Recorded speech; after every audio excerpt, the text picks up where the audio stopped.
Hello friends, हिमांक vlog में आप सभी का स्वागत है। आज हम करने जा रहे हैं मैट 1 का क्वेश्चन पेपर सॉल्व, जो हमारा क्लास 8 का NMMS का पेपर होता है स्कॉलरशिप का, उसका सॉल्यूशन करेंगे। आप हमारे साथ वीडियो में बने रहिएगा। फर्स्ट हमारा पार्ट रहेगा ये, इसमें हम 90 क्वेश्चन आते हैं, 1 to 90 क्वेश्चन आते हैं आपके मेंटल एबिलिटी टेस्ट पे।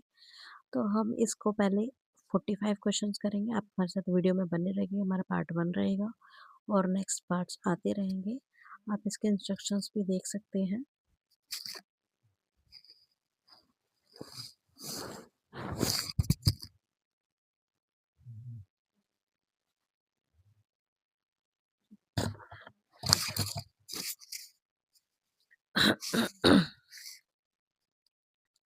फर्स्ट क्वेश्चन रहेगा कि आप एक बार जिन्होंने भी पेपर दिया या फिर जो भी तैयारी कर रहे हैं, चाहे आप वीडियो मेरी 2026 में देख रहे हो, बट आपको ध्यान रखना है कि इससे रिलेटेड क्वेश्चंस के आपको बहुत अच्छे से प्रैक्टिस करके जानी है। चलिए फर्स्ट क्वेश्चन स्टार्ट करते हो। आप हमारे जो भी मैं क्वेश्चन आपको डाउट बताऊंगी, आप प्लीज़ मुझे कमेंट बॉक्स में उसका आंसर ज़रूर दीजिएगा। फर्स्ट क्वेश्चन है कि एक कक्षा में लड़कों और लड़कियों का अनुपात 3:2 है, तो यदि वहाँ 30 लड़के हैं तो लड़कियाँ कितनी हैं होंगी? तो उसमें आंसर होगा हमारा 20। कितनी होंगी? 20। 3/2 इक्वल टू 30 करेंगे, 20 आएगा आंसर। एक छात्र ने 240 में से 180 अंक प्राप्त किए हैं, तो प्रतिशत ज्ञात करनी है। तो 240 में से 180 नंबर लिए हैं, तो टोटल तो हमारा 240 से 180 प्राप्त करा, तो उसको प्रतिशत निकालेंगे, कितना आएगा? 75%। थर्ड क्वेश्चन रहेगा, आपको इंग्लिश में भी आपको सही रहेगा, जो इंग्लिश मीडियम वाले बच्चे हैं, उनके लिए भी है साथ में। थर्ड क्वेश्चन रहेगा कि 5 संख्याओं का औसत 20 है, तो उनका कुल योग कितना होगा? अगर 5 संख्याओं का औसत 20 है तो कुल योग कितना होगा? 100 होगा। 20 इंटू 5 कर देंगे। एक व्यक्ति ने एक किताब 40 में खरीदी और 50 में बेच दिया, तो उसका प्रतिशत लाभ बताना है। तो उसका प्रतिशत लाभ होगा 25%। नेक्स्ट क्वेश्चन 5 रहेगा, यदि एक शर्ट की कीमत 500 से बढ़कर 550 हो गई है, तो वृद्धि प्रतिशत बताना है। तो कितना प्रतिशत वृद्धि हुई थी? तो 10% वृद्धि हुई है। और जिसमें आपको इम्पोर्टेंट या फिर फॉर्मूलेज होंगे, वो आपको मैंने बता रखे, कवर कराऊंगी मैं आपको वीडियो में, आप वीडियो में बने रहिएगा।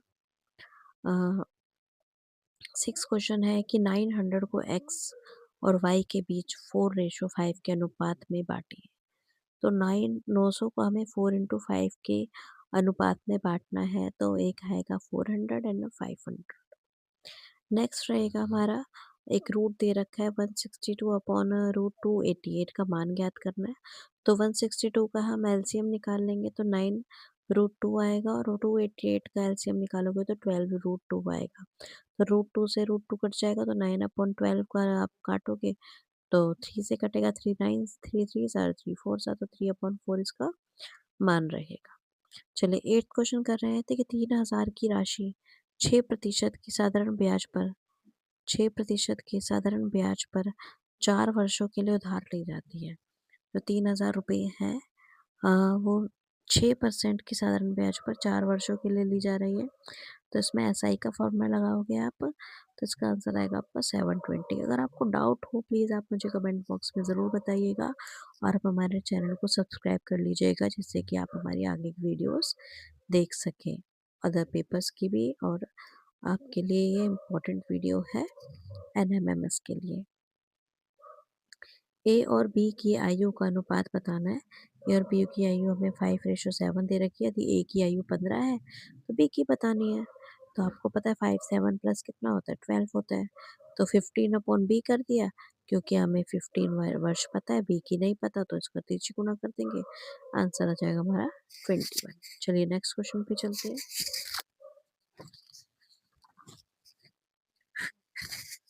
नेक्स्ट क्वेश्चन है हमारा कि 200 छात्रों में से 150 पास हुए हैं, 5% निकालने हैं। तो जो 5% निकालेंगे तो उसको ऊपर रखेंगे, 150/200 इंटू 100 कर देंगे, तो हमारा आंसर रह जाएगा 75%। ए 5 दिन में और बी 10 दिन में काम पूरा कर सकता है, तो दोनों मिलकर कितने दिन में काम पूरा करेंगे, तो 1/5 प्लस 1/10, इनका आप निकालोगे तो आंसर आएगा 3.33। दो संख्याओं का एचसीएफ 8 और एलसीएम 96 दे रखे हैं। दो संख्या में से एक संख्या हमें पता है वो है 32। तो दूसरी संख्या निकालनी है, तो मैंने आपको देखिए बराबर में आपको बता रखा है कि 8 इंटू 96 लोगे इज इक्वल टू 32 को एक्स के उसके साथ हमें नहीं पता संख्या को, उसको आप क्वेश्चन लो। तो 96 इंटू 8 कर देंगे, अपॉन में 32 आ जाएगा, काटोगे तो आपको 24 आंसर मिल जाएगा। इसका ऑप्शन 2 सेकंड सही रहेगा। 7 से विभाज्य सबसे बड़ी 3 अंकों की संख्या ज्ञात कीजिए। तो 7 से विभाज्य सबसे 3 अंकों की बड़ी तो 999 होती है, तो 7 से भाग करा 142.5 आया, तो 999 में से माइनस कर दिया तो हमारा आ जाएगा 9994 आ जाएगा, क्योंकि 5 जो हमारा पॉइंट में है शेष आया, हम उसको माइनस कर देंगे। चलिए नेक्स्ट क्वेश्चन की तरफ चलते हैं। हमारा 14 क्वेश्चन है कि 3/5 और 5/9 में कौन सा बड़ा है। तो 3/5 का आपका पॉइंट में निकालोगे तो 0.6 आता है, और 5/9 का निकालोगे तो 0.555 आएगा। तो answer 3/5 is correct. A option is correct. यदि एक दर्जन केलों की कीमत 180 है, तो 15 किलो की कीमत क्या होगी। तो एक दर्जन हमारे पता है 12 होते हैं, तो 180 12 किलो की कीमत है, तो 15 किलो की कितनी होगी, तो 180/12 इज इक्वल टू 15। तो हमारा आंसर आएगा 225। एक हमें पाई चार्ट दे रखा है, आपको पाई चार्ट को ध्यान से देखना है। इसके अंदर खेलों के बारे में है, क्रिकेट, फुटबॉल एंड बैडमिंटन, और अन्य के बारे में। बैडमिंटन में आपको 40% है, फुटबॉल में आपको 25% है, बैडमिंटन में 20% है, और अन्य में 15% दे रखा है। तो आपको इसमें फर्स्ट क्वेश्चन दिया गया है पाई चार्ट के बिहाफ पर कि यदि 200 छात्र हैं तो कितने छात्र फुटबॉल पसंद करते हैं। तो 200 का आप फॉर्मूला लगा लोगे अपने इसमें। तो अगर हमें किसका पूछा है फुटबॉल का, तो फुटबॉल 25 है, तो 200 इंटू 25/100 तो आ जाएगा 50। चलिए नेक्स्ट क्वेश्चन पे चलते हैं।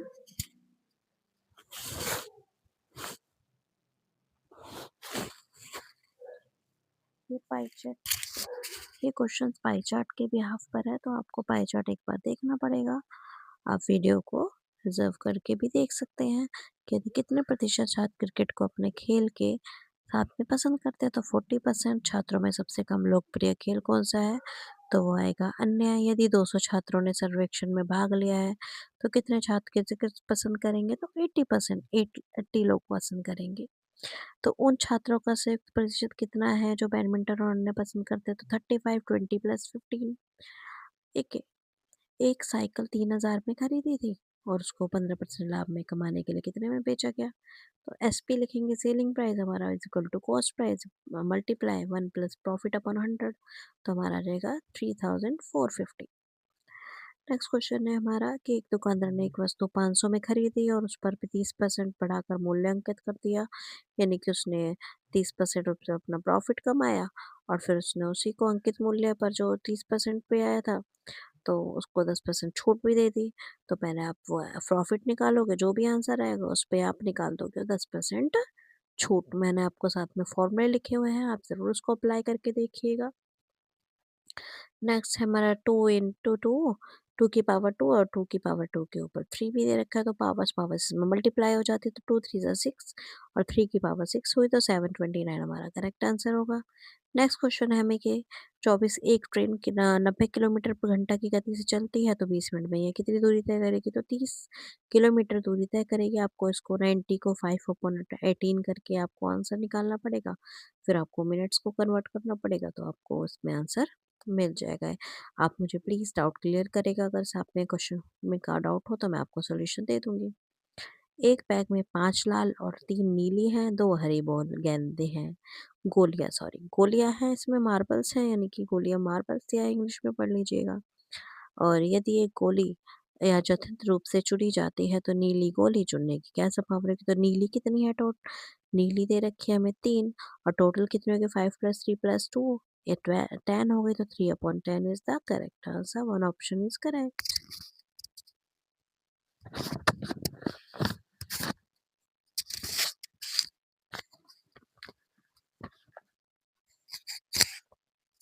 नेक्स्ट क्वेश्चन रहेगा हमारा कि इसमें आपको ग्राफ दे रखा है कि निम्न 12 ग्राफ 5 दोस्तों का 1 महीने में की गई यात्राएँ हैं कि अली ने कितनी करी है, बैन ने कितनी करी है और क्रिस ने कितनी करी है, डेविड ने कितनी करी है और ईवा ने कितनी करी है। तो इसमें पूछा गया कितने किसने अधिकतम संख्या में यात्रा करी है, तो डेविड ने 10 करी है। और 5 दोस्तों द्वारा दी गई यात्रा को औसत निकालो, तो सबकी आपको यात्रा को प्लस करोगे 33 आएगा अपॉन 5 फ्रेंड्स है, तो 5 से डिवाइड करोगे तो 6.6 आएगा। 28 क्वेश्चन है हमारा, अली द्वारा की गई यात्राओं की संख्या बैन द्वारा की गई यात्राओं की संख्या को अनुपात बताना है, तो 5 इंटू 8 कर लोगे अली की और बैन की, रेशो में कर दोगे आप यात्राओं को। नेक्स्ट क्वेश्चन है कि ईवा द्वारा की गई यात्राओं की संख्या क्रिस द्वारा की गई यात्राओं की संख्या से कितने प्रतिशत अधिक है, तो ईवा और जो क्रिस की यात्रा उनको माइनस करेंगे, उसमें हम किसकी अधिक है तो उसको अपॉन में रख के इक्वल टू 100 का देगा, तो 50% अधिक है। कितनी अधिक है? 50% अधिक है। चलिए नेक्स्ट क्वेश्चन की तरफ चलते हैं कि एक वर्ग का क्षेत्रफल 196 मीटर स्क्वायर है, उसकी भुजा की लंबाई क्या होगी, तो आप इसका स्क्वायर का फॉर्मूला को 196 का स्क्वायर रूट निकाल लोगे, आप 14 आएगा। अब दी गई श्रेणी को सही क्रम में पूरा करना है, तो 7 15 9 17 11 हमारे 7 के बाद 15 है, 15 के बाद 9 है, तो 7 में कितना प्लस हो रहा है, 2 प्लस हो रहा है, 9 आ रहा है, 9 में प्लस हो रहा है 11, सॉरी 2 प्लस हो रहा है 11 आ रहा है, से 15 में प्लस हो रहा है 2, 17 आ रहा है, 17 में 2 प्लस करेंगे 19 आएगा। The logical questions reasoning type questions हैं, आप इनको जरूर कवर कर लीजिएगा। 31st का थर्ड आंसर रहेगा। दी गई श्रेणी को सही क्रम से पूरा करना है, तो 2 3 5 एंड डैश 11 और 13 आ रहा है, तो 2 में 3, 3 के बाद 4 छोड़ा 5, 5 के बाद 7 आएगा, 6 छोड़ेंगे 7 के बाद 8। Okay, this is your reasoning type questions, please try this.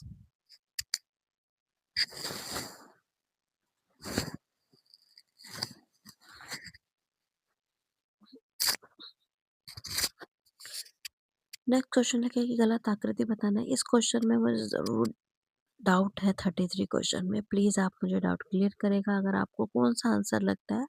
But मेरे हिसाब से B answer is correct, but मैंने बहुत जगह इसका आंसर देखा तो इसका आंसर सी या डी लगा रखा था, बट आप मुझे बताइएगा कमेंट बॉक्स में कि इसका आंसर बी ही होगा या सी या डी भी लगा सकते हैं। मुझे आंसर बी लगा क्योंकि इसके तीर दोनों अपोजिट साइड में ना जाके सिमिलर साइड में जा रहे हैं, और जबकि तीन फिगर्स में इनके अपोजिट साइड में जा रहे हैं। ओके तीर। अब नेक्स्ट क्वेश्चन है 34 हमारा कि 400 का 10% का 25% क्या होगा, तो 400 का 10% 40 होगा, तो 40 का 25 पे निकालेंगे तो 10 होगा। 300 का 20% और डैश का 15%, तो 300 का 20% क्या होता है हमारा 60, 300 का 20% हमारा 60 होगा, तो 60 का 15% निकालेंगे। ठीक है। आपको सॉरी, इसमें आपको अगर 300 का 20% 60 होता है, तो 60 के अपोजिट में आपको ऐसा नंबर लेना है, उसका 15% भी 60 होना चाहिए। तो आप सारे नंबर को रख के देखोगे, जैसे 400 को रख के देखा, 15% निकालोगे, ऐसे 300 का निकालोगे, जिसका 60 आ जाएगा उसके बराबर में आ जाएगा, तो आंसर करेक्ट होगा। एक विषम ज्ञात करना है कि लखनऊ, भोपाल, मुंबई और गुजरात, तो लखनऊ हमारी राजधानी है उत्तर प्रदेश की, भोपाल मध्य प्रदेश की, मुंबई महाराष्ट्र की, और गुजरात एक राज्य है, वो किसी की राजधानी नहीं है, तो इस वजह से गुजरात इज विषम, ये हमारा ओड ऑड वन आउट है। नेक्स्ट क्वेश्चन है कि एक विषम ज्ञात करना है, इसमें भी तो ए बी सी, इसमें भी मुझे डाउट है 37 क्वेश्चन में, तो प्लीज आप मुझे डाउट क्लियर कर देगा। तो एक विषम संख्या विषम ज्ञात करना है, तो A B C P Q R Z A B N O M N M O, जबकि एम एन ओ पी होता है। ठीक है, तो इसमें मुझे डाउट है, आंसर मुझे हर कहीं गूगल पे भी जेड ए बी मिला है, बट मेरा हिसाब से एन एम ओ होना चाहिए, तो मैं गूगल के हिसाब से and C B S E के अकॉर्डिंग मैं ये इसको जेड ए बी दे रही हूँ, और ये दिल्ली का है N M M S, please याद रखिएगा, आपको इसको दिल्ली के हिसाब से भी तैयारी करनी पड़ेगी। नेक्स्ट है कि आकृति में कितने वर्ग हैं, तो इसकी आकृति में वर्ग होंगे 9। अगर आपको इसके पे भी कोई डाउट है तो प्लीज़ मुझे क्लियर करिएगा, मैं आपको ज़रूर रिस्पॉन्स करूँगी। सरल करें, 125 का square root plus root 2 4 minus 5, तो आंसर रहेगा 2। नेक्स्ट हमारा रहेगा कि x का मान ज्ञात करना है। इसमें 12 का स्क्वायर है प्लस 14, फिर 4 का पावर 2 है is equal to 4x square है। तो आपको इसको सॉल्व करना पड़ेगा पेपर पेन पे। तो आप इसको सॉल्व करिएगा और मुझे ज़रूर स्क्रीनशॉट भेजिएगा आपने किस तरीके से सॉल्व किया है। बोर्ड मास का ध्यान रखना पड़ेगा इसके अंदर आपको। और 41 में दे रखा है यदि एक कोण सर्टेन है और इसको X V I Z G Z R M रखा है और उसी कोण का आपको मुंडना को सही करना है तो जेड के सी के अपोजिट जेड आता है, सॉरी एक्स आता है, ई के अपोजिट वी आता है और अल्फ़ाबेट्स अपोजिट जो आ रहे हैं उनको रखा गया है। तो एम के अपोजिट क्या आ रहा है आप ऊपर में से भी दे सकते हो और जो वही ना नीचे से अल्फ़ाबेट्स मैच होता है। तो एम के अपोजिट क्या आता है एन आता है, सबको पता है। यू के अपोजिट क्या आता है, यू के अपोजिट एफ आता है और एन के अपोजिट क्या आएगा ऊपर से देख सकते हो सर्टेन में एन लास्ट में और एन के अपोजिट एम दे रखा है तो आप एन एफ एम लिख सकते हो। तो ऊपर से आपको उसका अपोजिट देखने पड़ेंगे और आपका आंसर होगा इसमें सेकंड इज करेक्ट। चलिए नेक्स्ट क्वेश्चन की तरफ चलते हैं।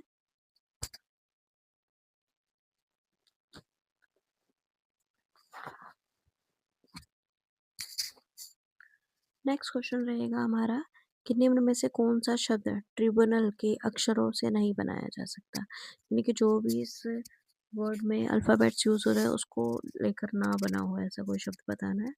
तो इसमें होगा tribal. Fourth option is correct. दिए गए प्रश्न में 4 विकल्पों में से संबंधित शब्द को चुनना है। न्यायालय में न्याय होता है और विद्यालय में शिक्षा होती है।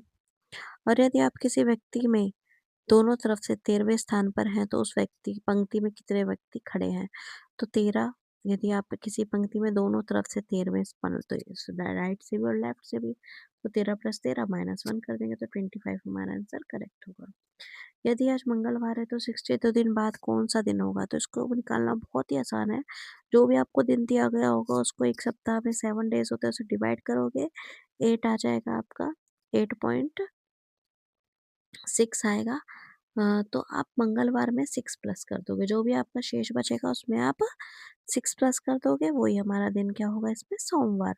आप मंगलवार के बाद 6 दिन बाद गिनेंगे तो कितना आएगा? सोमवार। ओके। और आज हम 45 क्वेश्चंस ही करेंगे क्योंकि वीडियो बहुत लंबी हो जाएगी तो आगे हम 90 तक करेंगे, 45 से 90 तक। आप हमारे साथ वीडियो में बने रहेगा और आप हमारे चैनल को सब्सक्राइब कर लीजिएगा जिससे कि आपको और क्वेश्चंस के लिए तैयारी के लिए क्वेश्चंस मिलते रहे। Thank you watching this video.